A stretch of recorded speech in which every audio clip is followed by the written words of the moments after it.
بسم اللہ الرحمن الرحیم۔ شروع اللہ کے نام سے جو بڑا مہربان اور نہایت رحم کرنے والا ہے۔ اسلامک ورلڈ اسٹوڈیو کے دیکھنے اور سننے والوں، آج ہم آپ کو حضرت موسیٰ علیہ السلام کے بچپن کا واقعہ سناتے ہیں۔ فرعون خدائی کا دعوے دار اور بڑا ظالم بادشاہ تھا۔ اس نے بنی اسرائیل کو اپنا غلام بنا رکھا تھا، بلکہ وہ حضرت یوسف علیہ السلام کے زمانے سے وہاں رہا کرتے تھے۔ حضرت یوسف نے اپنے والد حضرت یعقوب اور اپنے بھائیوں کے لیے زمین کا ایک حصہ اس وقت کے فرعون بادشاہ ریان بن ولید سے حاصل کیا تھا۔ حضرت یعقوب کی نسل بنی اسرائیل کہلائی، جو مصر میں خوب پھلی پھولی۔ یہ لوگ حضرت یعقوب کے دین کے پیروکار تھے، لہٰذا اس وقت اللہ کے نزدیک یہ سب سے بہترین جماعت تھی۔ انہوں نے فرعون کو سجدہ کرنے اور اسے اپنا رب ماننے سے انکار کر دیا تھا۔ اسی وجہ سے بادشاہ اور اس کے حواری ان پر ظلم و ستم کے پہاڑ ڈھاتے اور ان سے گھٹیا کام کرواتے تھے۔ ایک رات بادشاہ فرعون نے ایک خواب دیکھا کہ شام کی طرف سے ایک آگ آئی اور اس آگ نے تمام بستیوں کے گھروں کو جلا ڈالا، جبکہ بنی اسرائیل محفوظ رہے۔ دشت عالم میں دیدار ہونے کے بعد فرعون نے تمام کاہنوں اور نجومیوں کو جمع کر کے اپنا خواب بیان کیا۔ جب فرعون نے اپنا خواب کاہنوں اور نجومیوں کو بتایا تو انہوں نے اس کی تعبیر یہ بتائی کہ بنی اسرائیل میں ایک بچہ پیدا ہوگا اور اس کے ہاتھوں اہل مصر کی ہلاکت ہوگی۔ بنی اسرائیل کے ہاں بھی اس وقت یہی بات مشہور تھی، لہٰذا اس خواب کے بعد وہ مزید فکر مند ہو گیا اور اس نے حکم جاری کر دیا کہ بنی اسرائیل میں پیدا ہونے والے تمام لڑکے قتل کر دیے جائیں۔ اس کے مطابق فرعون کے حواری اور ان کے سپاہیوں نے ہر ممکن قدم اٹھایا تاکہ کوئی بھی نامولود لڑکا زندہ نہ بچ پائے، لیکن اللہ کے فیصلے اٹل ہوتے ہیں۔ دیکھتے ہی دیکھتے بنی اسرائیل کے ہزاروں نامولود بچے ذبح کر دیے گئے تھے۔ پھر ایک وقت وہ آیا جب کتنی سرداروں نے فرعون سے کہا کہ اگر بنی اسرائیل کے لڑکوں کا اسی طرح قتل عام ہوتا رہا تو ہمیں آئندہ خدمتگار ملنا مشکل ہو جائیں گے، اور پھر ہماری یہ کمتر، گھٹیا اور غلیظ کام کون کرے گا؟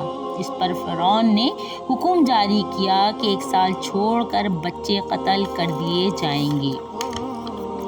دوستوں، اگر آپ نے اب تک ہمارا چینل سبسکرائب نہیں کیا تو برائے مہربانی سبسکرائب کر کے لائک اور شیئر ضرور کریں۔ ان دنوں حضرت موسیٰ کی والدہ اپنے حمل کے ابتدائی دنوں میں تھیں۔ اللہ نے ان کی حفاظت کا سامان اس طرح فرمایا کہ ان کی والدہ پر معمول کے مطابق حمل کے آثار ظاہر نہیں ہوئے، جن سے آپ فرعون کی چھوڑی ہوئی دائیوں کی نگاہ میں نہ آئیں۔ انہوں نے اس بات کو چھپائے رکھا یہاں تک کہ پیدائش کا وقت آ پہنچا اور انہوں نے بچے کو جنم دیا۔ اس بارے میں سوائے قریبی لوگوں کو کوئی نہیں جانتا تھا۔ رومیوں نے فرعون کو اطلاع دی کہ بچہ پیدا ہو چکا ہے۔ اس نے فرعون کو بدحواس کر دیا۔ اس کے سپاہیوں نے گھر گھر تلاشی شروع کر دی۔ حضرت موسیٰ کے بھائی حضرت ہارون صالح ایمان میں پیدا ہوئے تھے، جبکہ حضرت موسیٰ علیہ السلام قتل والے سال میں پیدا ہوئے۔ حضرت موسیٰ کے والدین سخت پریشان تھے۔ 3 مہینے تک انہوں نے حضرت موسیٰ کو چھپا کر رکھا، لیکن زیادہ عرصے تک بچے کو شاہی جاسوسوں کی نظر سے چھپا کر رکھنا ممکن نہ تھا۔ پھر بھی وہ اپنی پوری کوشش کرتی رہی، یہاں تک کہ ان کے پاس اللہ کا حکم آ گیا۔ یہ حکم اللہ نے اس کے دل میں ڈالا تھا کہ حضرت موسیٰ کی والدہ کے دل میں خیال آیا کہ تابوت کی طرح ایک صندوق بنایا جائے اور اس بچے کو صندوق میں رکھ کر دریائے نیل کے بہاؤ پر چھوڑ دیا جائے۔ حضرت موسیٰ کی ماں نے اللہ کے حکم کے مطابق بچے کو صندوق میں رکھا اور دریا میں چھوڑ دیا۔ ساتھ ہی موسیٰ علیہ السلام کی بہن سے کہا کہ تم اس کے پیچھے پیچھے چلتی جاؤ۔ لہٰذا وہ دریائے نیل کے موجوں میں چلنے لگے اور ان کی بہن کنارے کنارے چلی، اپنے بھائی کی نگرانی کرتی جا رہی تھی کہ دریا میں ڈالنے کے بعد وہ کہاں جاتے ہیں۔ صندوق بہتا ہوا محل کے تالاب میں پہنچ گیا۔ وہاں فرعون کی بیوی ملکہ اور خادمائیں لطف اندوز ہو رہی تھیں کہ صندوق پر ملکہ کی نظر پڑی۔ ملکہ نے کنیزوں کو حکم دیا کہ صندوق کو تالاب سے نکال لاؤ۔ صندوق کھولا گیا تو اس میں ایک حسین اور تندرست بچہ آرام سے لیٹا ہوا انگوٹھا چوس رہا تھا۔ ملکہ بہت خوش ہوئی، اس کی آنکھوں میں ممتا امٹ آئی۔ اس نے محبت سے بچے کو گود میں لے لیا۔ ملکہ نے سوچا کہ میں اس بچے کو بیٹا بنا کر پالنا چاہیے۔ کسی نے خدشہ ظاہر کیا کہ یہ بادشاہ کی سلطنت کو ختم کرنے کا سبب بھی بن سکتا ہے۔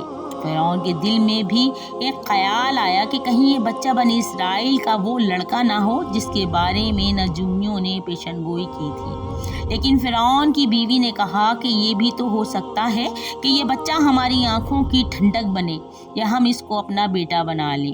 تو اس پر فرعون نے کہا کہ یہ صرف تیری آنکھوں کی ٹھنڈک ہے، میری نہیں۔ میں نہیں چاہتا کہ بنی اسرائیل کا کوئی بھی بچہ میری نگرانی میں پلے، لہٰذا یہ صرف تیری آنکھ کی ٹھنڈک ہے۔ حضرت ابن عباس فرماتے ہیں کہ اگر یہ بات کہہ دیتا کہ میری بھی آنکھوں کی ٹھنڈک ہے تو اللہ تعالیٰ اسے ہدایت دے دیتا، لیکن اس نے یہ کہا کہ یہ صرف تیری آنکھوں کی ٹھنڈک ہے۔ ملکہ نے اس بچے کا نام موسیٰ رکھا، جس کے معنی ہیں وہ شخص جو پانی سے نکالا گیا ہو۔ بچے کو جب پانی سے نکالا گیا تو وہ دودھ کے لیے رونے لگا۔ بچے کے پاس دودھ پلانے والیاں لائی گئیں، لیکن بچے نے کسی عورت کا بھی دودھ نہ پیا۔ جو عورت بھی آپ کو دودھ پلاتی ناکام ہو جاتی۔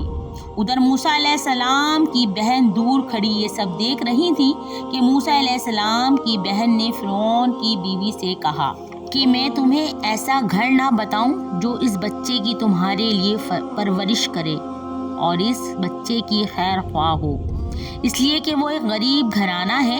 جب انہیں معلوم ہوگا کہ یہ بچہ فرعون کے گھر سے آیا ہے تو انہیں انعام و کرام ملنے کی امید ہوگی۔ اس گھر میں نیک سیرت خاتون ہے، وہ اس بچے کو پا کر خود دودھ پلانا قبول کرے گی۔